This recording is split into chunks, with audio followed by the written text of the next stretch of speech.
Hi everyone. So this is a real world use case that I have taken from one of our customer. So the customer is a global tank solution provider. So they manufacture above ground storage tanks. They typically work in three service lines. So they have manufacturing of the tank as one of the service line. They have repair and maintenance and the inspection as a third service line. And this is the overall revenue split. CIO had a lot of concern where the inspection revenue, which is just 15%, his expectation was that this inspection revenue should at least grow to 30%. They had a lot of challenges with their existing IT infrastructure. So they were collecting the data from different data sources. It was Salesforce, ServiceNow, ADP, Microsoft Dynamics CRM, and all of those things. Because of lack of integration, they never had a centralized data warehouse on which they can run their dashboards and analytics. And because of lack of the data inside, they were losing the revenue very heavily. Also, the current IT landscape was giving them limited scalability, and they were not in a position to run the advanced analytical use cases on that. So this is their current architecture. As you can see here, they were pulling the data from different data sources on need basis. They were creating the reports without having any centralized data warehouse. Everybody was pulling the data assuming that that was a single source of truth. So we proposed a solution where they could leverage Microsoft Fabric, and then they can build a modern cloud data platform using Medallion architecture where the data could be processed in stages. So you make the data land into landing zone, do certain validation, do the refinement, and get it into a gold zone. And then you can build a semantic layer and you can run your dashboards and reports. So Fabric gives them a unified view, not only in terms of processing the data, but it also gives the unified view when it comes to data governance, which includes data security, data lineage, and data quality. And obviously, they would be in a position to run advanced analytics once the data platform is ready. So as part of pilot, we gathered the data. We looked at different data sources. We put together the entire end-to-end data pipeline so as to reflect the blueprint of this Medallion architecture. We built the dashboard, and we also leverage the generative AI to do a question and answers on some of the knowledge artifacts. So this is the target architecture. So using Data Factory, they can pull the data from various data sources because it has a lot of built-in data connectors for you to pull the data. One lake was the Medallion architecture where the data was processed and the semantic layer was built. And the ADLS gent was used for storing all the Delta format data. And the customer can run their data engineering, machine learning workload, as well as analytic workloads on this particular target architecture. So let me get into the demo. So as you can see here, we have taken the sample data and we have put it into a blob storage, which acts as a source system here. So you have customer data, you have designs data, inspection data, reports data. This is a very raw data that we have put into the blob storage. We created a workspace in Fabric. So this is a unified view that Fabric provides different personas for you to log in, data engineer, data science, analyst, and all of those things.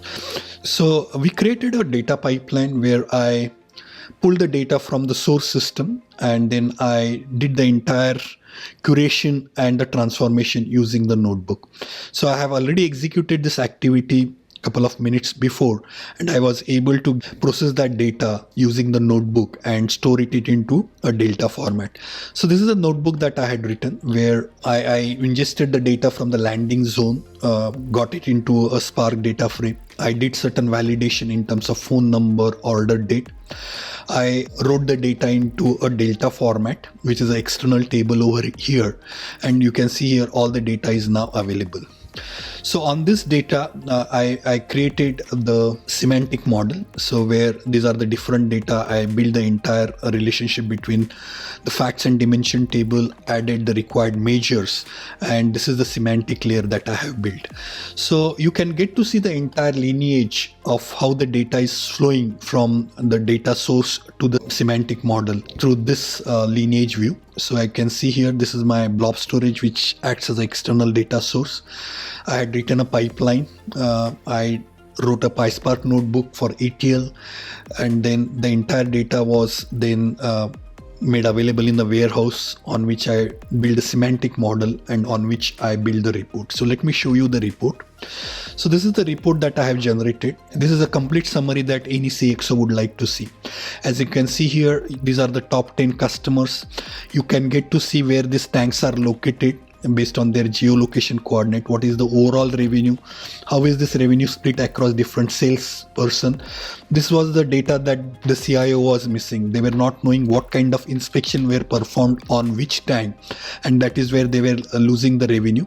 So we captured the other information which was very critical in terms of which tanks, now what's the inspection status, when was it performed, and even we integrated the Q&A assistant that you can query if the data is not available. For example, if I want to say what are the top tank location by total sales, I get to know that San Antonio has a maximum tanks, so that I can do my workforce management in a way the required resources are available at San Antonio. I can slice and dice this data. For example, for XYZ industry, there are 4 tanks which have been deployed in the Chicago region. There are 14 inspections which were conducted. These are the different tanks which are there. What kind of inspection? I can further drill down into a specific tank, and I can get to see what kind of reports the field engineer has captured. And this is a pretty exhaustive inspection report that you can see over here. So this is almost 67-page report that you can see at a single click. There are certain images which are captured by the field engineer at a site. You can get to see those picture images here as well. And if there are any drone aerial surveys, those have been taken, you can get to see those drone specific surveys here as well. You can see these are the drone surveys that were conducted, and you can get those details as well. So on top of that, I have also created Gen AI assistant. So let me show you that. So this is the Gen AI assistant. I just need to execute the UI by Streamlit command. So once I execute this, you will get to see the Gen AI assistant. So you can use either the existing knowledge base or you can upload the new knowledge base. So let's get into the existing knowledge base, and it is processing that knowledge bit, and now chatbot is ready to interact. Let me show you the knowledge artifact that I have used to train the bot. So this is a knowledge artifact that I have fed to the Gen AI assistant. Let me ask this question to the bot.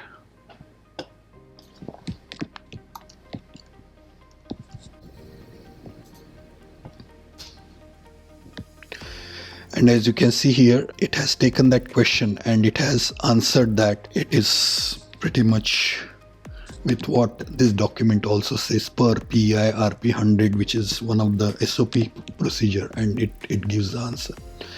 Thank you for watching the demo.